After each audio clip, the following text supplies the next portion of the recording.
আজ এই ভিডিওর মাধ্যমে আমি আপনাদেরকে ভ্রমণ করাবো দক্ষিণ ভারতের তামিলনাড়ু রাজ্যের খুবই জনপ্রিয় একটি পর্যটন স্থান কন্যাকুমারী। আপনারা এই ভিডিওর মাধ্যমে জেনে যাবেন কন্যাকুমারীতে দুদিন দুরাত থাকার কমপ্লিট ট্যুর প্ল্যান। যে কোনো জায়গা ঘুরতে যাওয়ার আগে সেই জায়গা সম্বন্ধে কিছুটা তথ্য জেনে রাখাটা কিন্তু খুবই জরুরি। এখানে থাকছে যাতায়াত, থাকা খাওয়া, সাইট সিন ও সব রকম খরচ খরচার সকল তথ্য।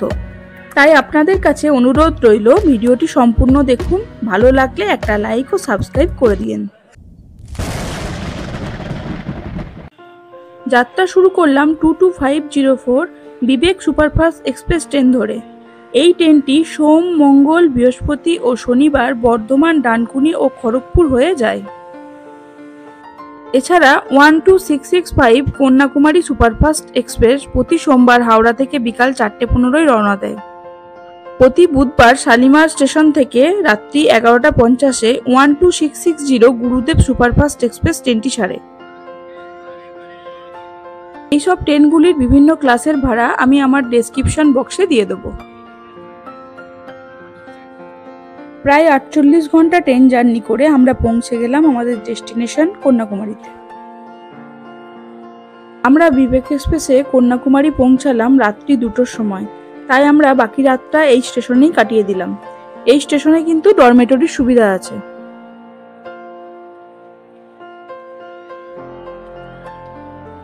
আপনাদেরকে একটা কথা জানিয়ে রাখি, সব ট্রেন কিন্তু কন্যাকুমারী পর্যন্ত আসে না।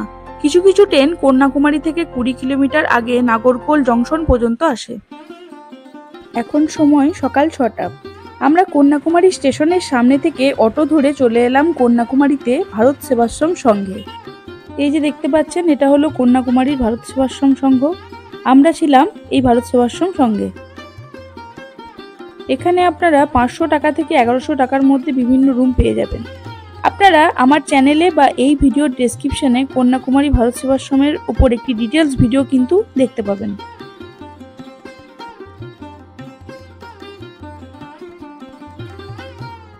এছাড়া আপনারা চাইলে এই আশ্রমের আশেপাশেও হোটেল নিতে পারেন। এখানে হোটেলের প্রাইস হচ্ছে 800 থেকে 1200 টাকার মধ্যে।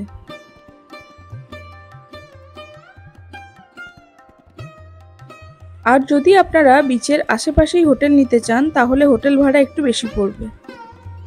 রুমে একটু রেস্ট নিয়ে সকাল সকাল মশলা ধোসা দিয়ে ব্রেকফাস্টটা সেরে নিলাম। এখন টাইম বেলা 11টা। আমরা এখন বেরিয়ে পড়লাম কন্যাকুমারীর মূল আকর্ষণ বিবেকানন্দ রক মেমোরিয়াল দেখার জন্য। আপনারা কিন্তু কন্যাকুমারীতে এলে বিবেকানন্দ রক মেমোরিয়ালটা প্রথম দিনই দেখে নেবেন। এখন আমরা যে জায়গাটা পাস করছি এটাই হলো ভারতের দীর্ঘতম ন্যাশনাল হাইওয়ে NH44 এর এন্ড পয়েন্ট। এই NH44 শ্রীনগর থেকে স্টার্ট হয়ে কন্যাকুমারীতে এন্ড হয়েছে। আমরা এখন পৌঁছে গেলাম বিবেকানন্দ রক মেমোরিয়াল দেখার জন্য ফেরি সার্ভিসের কাছে। এখানে পৌঁছে দেখলাম ফেরি সার্ভিসের জন্য 2টো লাইন। এই যে দেখতে পাচ্ছেন বাঁ দিকের লাইনটা, এই লাইনটার হচ্ছে পার হেড টিকিট প্রাইস 75 টাকা। এই ডান দিকের লাইনটা হলো স্পেশাল টিকিটের লাইন, এখানকার টিকিট প্রাইস হলো 300 টাকা। এই দুটো টিকিটের মধ্যে পার্থক্য শুধু একটাই, সেটা হলো সময়ের। স্পেশাল টিকিট কাটলে আপনারা একটু তাড়াতাড়ি লঞ্চের কাছে পৌঁছে যাবেন।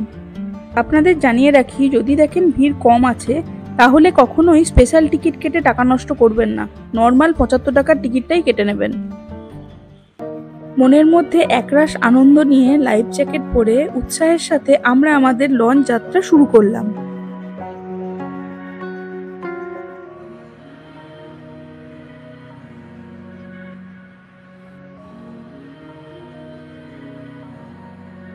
বিবেকানন্দ রকের যত কাছেই আমরা এগিয়ে যাচ্ছি ততই আমাদের এখানকার অপরূপ সৌন্দর্য দেখে চোখ যেন জুড়িয়ে যাচ্ছে।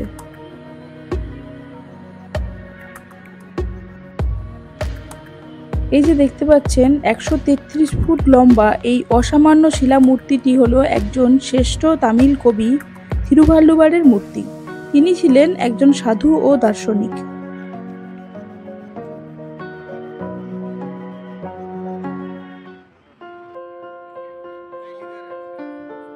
এখন আমরা পৌঁছে গেলাম বিবেকানন্দ রক মেমোরিয়ালে। 1892 সালের 24শে ডিসেম্বর স্বামীজি এই কন্যাকুমারীতে এসে পৌঁছেছিলেন। তার পরবর্তী 3 দিন তিনি এই রকের ওপর বসেই ধ্যান করেছিলেন। স্বামীজির স্মৃতির উদ্দেশ্যেই 1970 সালে এখানে তৈরি হয়েছে এই বিবেকানন্দ রক মেমোরিয়াল। এখানে আপনারা যতটা সময় চাইবেন থাকতে পারবেন, কোনো অসুবিধা নেই। আমার ডান দিকে আছে আরব সাগর বা অ্যারাবিয়ান সি, মাঝে আছে ভারত মহাসাগর বা ইন্ডিয়ান ওশেন, আর বাঁ দিকে হচ্ছে বঙ্গোপসাগর বা বে অফ বেঙ্গল। এই 3 সাগরের মিলনস্থল হলো ত্রিবেণী সঙ্গম।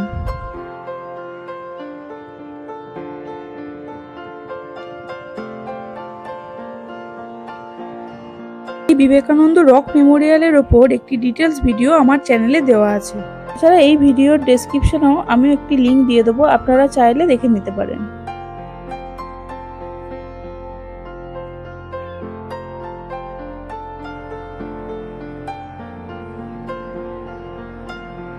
দু আড়াই ঘন্টা সুন্দর সময় কাটিয়ে আমরা ফিরে এলাম। এই অসাধারণ বিবেকানন্দ রক ঘোরার অভিজ্ঞতা সারা জীবন মনে রাখার মতো।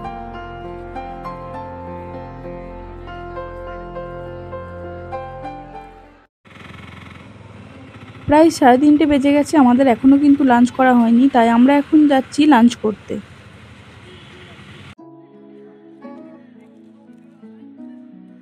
একটু খোঁজ খবর নিয়ে আমরা চলে এলাম হোটেল আমার সোনার বাংলায় আজকের লাঞ্চ করার জন্য।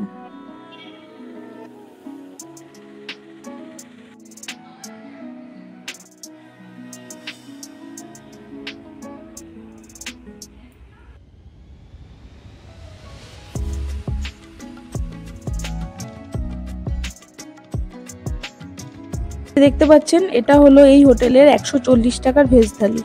থালিতে ছিল ভাত, আলু ভাজা, একটা শাক দিয়ে চচ্চড়ি টাইপের, ডাল, বাঁধাকপির তরকারি, শুক্তো, চাটনি আর পাঁপড় ভাজা। খাওয়া দাওয়া করে রুমে ফিরতে ফিরতে প্রায় 4:15-20 হয়ে গেল। আগের দিনের ট্রেন জার্নি আর সকাল থেকে ঘোরাঘুরি করে আমাদের শরীর খুবই ক্লান্ত হয়ে পড়েছিল, তাই বিকালের কয়েক ঘন্টা রাখলাম রেস্টের জন্য। সন্ধ্যেবেলার দিকে আমরা আবার বেরিয়ে পড়লাম কন্যাকুমারী বিচ ঘুরতে। এই যে দেখতে পাচ্ছেন ডান দিকে, আমরা এখন কন্যাকুমারী টেম্পলের পাশ দিয়ে এগিয়ে যাচ্ছি।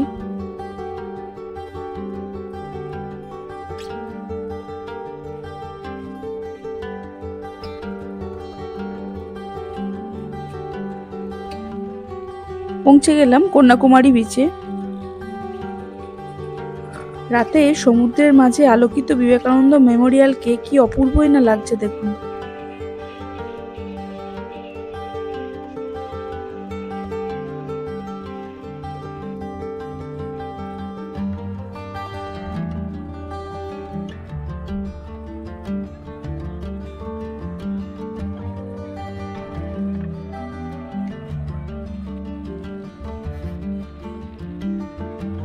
দেখতেই পাচ্ছেন অনেকটা বড় এরিয়া নিয়ে তৈরি হয়েছে।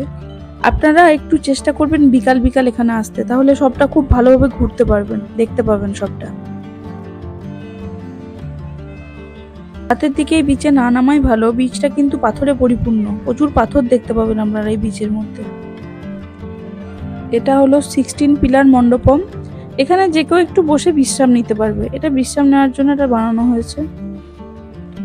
দিনের দিকে স্নান করার পর আপনারা এখানে ড্রেস চেঞ্জ করতে পারবেন, এটা হলো ড্রেস চেঞ্জিং রুম। এই যে দেখতে পাচ্ছেন অনেক দোকান আছে পরপর, আপনারা চাইলে এখান থেকে কিছু মার্কেটিং করে নিতে পারেন বাড়ির জন্য। এই যে দেখতে পাচ্ছেন এটা হলো গান্ধী মণ্ডপম।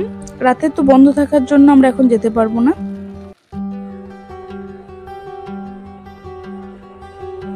এখানে আপনারা অনেক ড্রাই ফ্রুটসের দোকান দেখতে পাবেন, আপনারা চাইলে একটু কেনাকাটা করে নিতে পারেন।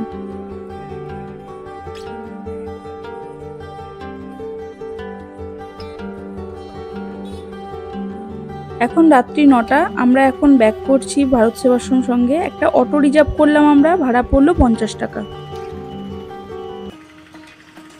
কন্যাকুমারীতে আমাদের দ্বিতীয় দিনের শুরু হলো। এখন টাইম ভোর 5:30। এখন আমরা যাচ্ছি কন্যাকুমারী বিচের সানরাইজ ভিউ পয়েন্টের দিকে। আপনাদেরকে জানিয়ে রাখি, কন্যাকুমারী হলো সানরাইজ ও সানসেট দেখার জন্য এক অপূর্ব জায়গা। আপনারা এখানে এলে কিন্তু একদমই এটা মিস করবেন না।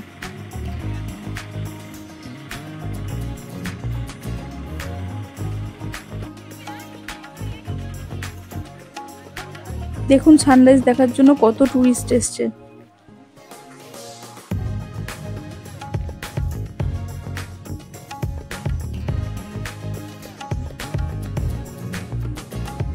এই দেখতে পাচ্ছেন সরু একটা লম্বা পাথরের রাস্তা করে দিয়েছে সমুদ্রের মাঝ বরাবর। এটাই হলো সানরাইজ ভিউ পয়েন্ট। ভোরবেলায় সমুদ্রের হাওয়া আর সমুদ্রের মাঝে জেলেদের ছোট বড় ট্রলার চলেছে মাছ ধরতে।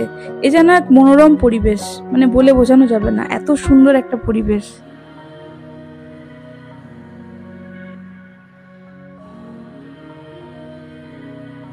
আর এরই সাথে দেখতে পাচ্ছেন সমুদ্রের মাঝে বিবেকানন্দ রককে।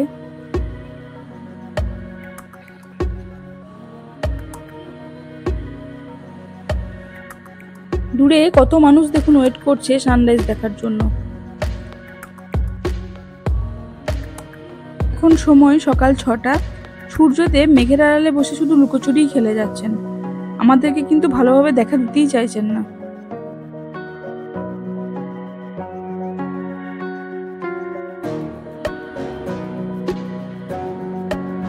অবশেষে আমরা সূর্যদেবের দর্শন পেলাম। মেঘ থাকার জন্য আমরা যতটা আশা করেছিলাম ততটা ভালোভাবে আমরা সানরাইজ দেখতে পারিনি। আশা করছি আপনারা যখন আসবেন তখন নিশ্চয়ই ভালোভাবে সানরাইজ দেখতে পাবেন। সমুদ্রের ধারে বসে ঠান্ডা ঠান্ডা হাওয়ায় গরম গরম চা একটা দারুণ ব্যাপার। এই কন্যাকুমারী ভ্রমণ করার আদর্শ টাইম হলো অক্টোবর থেকে মার্চ মাসের মধ্যে। এই দেখুন ট্রলারগুলো সব ফিরছে মাছ ধরে।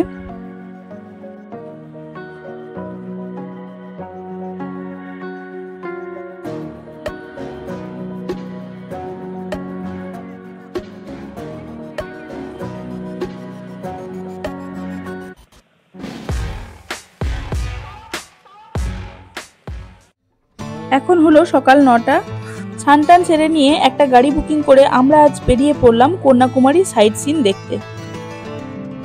আমরা প্রথম শুরুটা করলাম কন্যাকুমারী বিচের ঠিক পাশেই দেবী কন্যাকুমারীর টেম্পল থেকে, যা পরিচিত কন্যাকুমারী ভগবতী আম্মন টেম্পল হিসাবে। এখানে একটা নিয়ম আছে, ছেলেদেরকে দেবীর দর্শন করতে গেলে শার্টলেস অবস্থাতেই কিন্তু দেবীর দর্শন করতে হবে। এরপর আমরা এলাম কন্যাকুমারী বিচের ওপরই অবস্থিত মহাত্মা গান্ধী মণ্ডপম। 1948 সালে গান্ধীজির মৃত্যুর পর তার অস্থি এই স্থানে এনে রাখা হয়েছিল কন্যাকুমারীর জলে নিমজ্জিত করার আগে।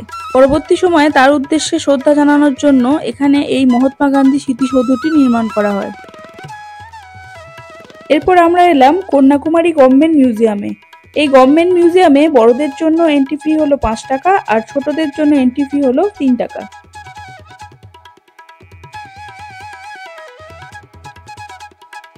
মাঝে আমরা ব্রেকফাস্টটা একটু করে ফেললাম।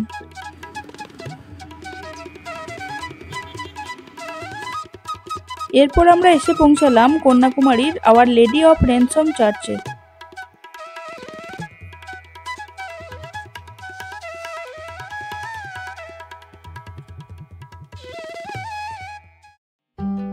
এরপর আপনারা দেখে নেবেন মায়াপুরী ওন্ডার ওয়ার্কস মিউজিয়াম।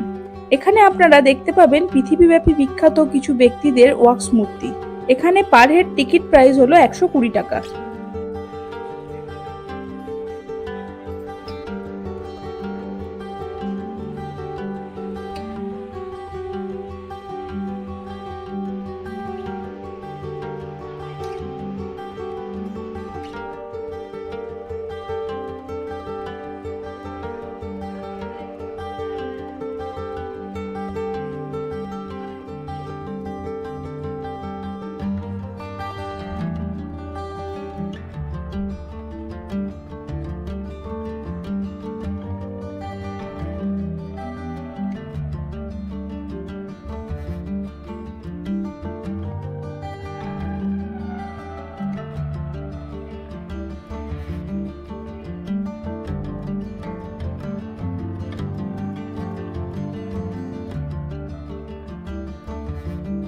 এবার দেখা পেলাম আমাদের সকলের প্রিয় কবিগুরু, যাকে ছাড়া কোনোদিনই কোনো ওয়াক্স মিউজিয়াম কিন্তু পরিপূর্ণ হবে না।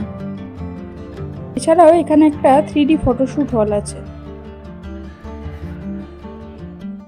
এরপর আপনারা দেখে নেবেন রামায়ণ পিক্টোরিয়াল এক্সিবিশন। এখানে এন্ট্রি ফিস হচ্ছে 30 টাকা। এখানে রামায়ণের গল্পগুলিকে ছবির দ্বারা দেখানো হয়েছে। খুবই সুন্দর জায়গাটা। এর পাশেই আছে বিবেকানন্দ পিক্টোরিয়াল এক্সিবিশন। আপনারা কিন্তু এটাও দেখতে ভুলবেন না, খুব ভালো লাগবে এটা সবার।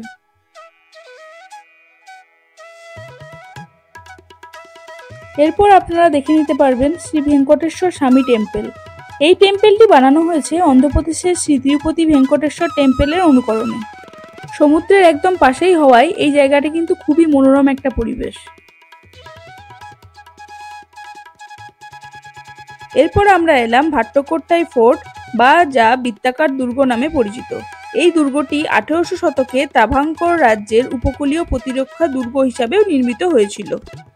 সমুদ্রের পাশে এই দুর্গটির অবস্থান হওয়ায় এখানকার পরিবেশ খুবই মনোরম। এখানে পার হেড টিকিট প্রাইস হলো 25 টাকা। এখন আমরা এলাম সুচিন্দ্রম শ্রী থানুমাল্লায়ান স্বামী টেম্পলে। এখানে থানুমাল্লায়ান মানে ত্রিমূর্তিকে বোঝায়, মানে ভগবান শিব, বিষ্ণু আর ব্রহ্মাকে। মোটামুটি সব জায়গা কমপ্লিট করে ঘুরে আমরা এখন ফিরে আসছি আমাদের কন্যাকুমারীতে। আমরা এখন দেখতে যাব কন্যাকুমারী সানসেট ভিউ পয়েন্ট। সকাল 9টায় গাড়ি আমাদেরকে পিক করেছিল। এখন সানসেট দেখার পর গাড়ি আমাদেরকে আবার ড্রপ করে দেবে। চলে এলাম সাইট সিনিং এর লাস্ট ডেস্টিনেশন সানসেট পয়েন্ট। আমরা বুকিং করেছিলাম 4 সিটারের একটি কার। এই গাড়িটায় বুকিং করার সময় আমাদের খরচ পড়েছিল 2500 টাকা। আপনারা যদি সংখ্যায় বেশি হন বা বেশি জন থাকেন তাহলে কিন্তু আপনাদেরকে বড় গাড়ির ক্ষেত্রে খরচ একটু বেশি পড়বে। গাড়ির মালিকের নাম্বার আমি আমার ডেসক্রিপশন বক্সে দিয়ে দেবো। আপনাদের যদি প্রয়োজন হয় আপনারা ফোন করে নিতে পারেন। এই দুদিনে কন্যাকুমারী বা তার আশেপাশে আমরা যা যা দেখলাম তার একটা লিস্ট আমি আপনাদের জন্য দিয়ে দিলাম। এখন রাত্রি 9:15। যেহেতু আমাদের আগে থেকেই রামেশ্বরম যাবার জন্য ট্রেন বুকিং করা ছিল, তাই এই রাতেই আমরা বেরিয়ে পড়লাম কন্যাকুমারী স্টেশনের উদ্দেশ্যে। কন্যাকুমারী শহরকে বিদায় জানিয়ে আমরা চলে এলাম কন্যাকুমারী স্টেশনে। আমাদের ট্রেন 22622 রামেশ্বরম সুপারফাস্ট এক্সপ্রেস। এই ট্রেনটি কন্যাকুমারী থেকে ছাড়ে প্রতি রবি, মঙ্গল ও বৃহস্পতিবার রাত্রি 10:15 আর রামেশ্বরম পৌঁছায় পরের দিন ভোরবেলায় 5:35। 1 নম্বর প্ল্যাটফর্ম থেকে এক্স্যাক্টলি 10:15 ট্রেনটি রওনা দিল। ভিডিওটি কেমন লাগলো বা আপনাদের যদি কন্যাকুমারী সম্বন্ধে কোনো কিছু জিজ্ঞাসা থাকে তাহলে আপনারা কমেন্টের মাধ্যমে আমার কাছ থেকে জেনে নিতে পারবেন। ভিডিওটি যদি আপনাদের ভালো লেগে থাকে তাহলে একটা লাইক ও সাবস্ক্রাইব করে আমার পাশে থাকবেন। আবার দেখা হচ্ছে আমার নেক্সট ভিডিও রামেশ্বরম ভ্রমণ গাইডে। সবাই ভালো থাকবেন, সুস্থ থাকবেন। ধন্যবাদ।